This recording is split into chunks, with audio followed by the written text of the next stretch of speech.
তো বন্ধুরা আজকে চলে গিয়েছিলাম বড় বাজারে। আর এই প্রচন্ড গরমের ভিতরে মানে রাস্তায় ঘুরতে ঘুরতে হঠাৎ দেখতে পেলাম হিন্দুস্তানি দাদুটাকে। ইনি একদম পুরো রাস্তার ধারে বসে নিজে হাতে এই বয়সে লস্যি বানাচ্ছে, মানে ভাবা যায়। আর আমি এখানে যেটা বললাম, দাদু হাতের ক্যালমায় যেভাবে আর কি লস্যি বানাচ্ছে, খেতে সত্যি মারাত্মক লেভেলের হবে। ঠিক আছে, তো চলো একটু দেখে নিই যে কিভাবে দাদু লস্যি বানাচ্ছে আর কি কি দিচ্ছে। ঠান্ডা গোল গোল এই চলে যাচ্ছে বরফ, এই বড় যাচ্ছে, এই দই চলে গেল। अमृत है अमृत অমৃত এই হ্যাঁ, চলে জল গেল, নেই নাকি? হ্যাঁ। মাখন, হ্যাঁ। এই মাখন চলে গেল। ঠিক আছে, তো এইবার ঘুটবে, এই বানিয়ে দিল lassi.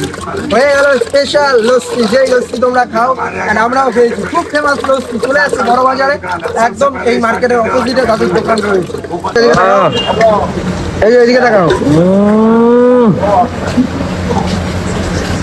Hello heavy heavy heavy.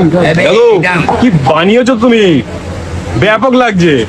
ও সত্যি একদম ঝাঁকানাকা, एकदम একদম।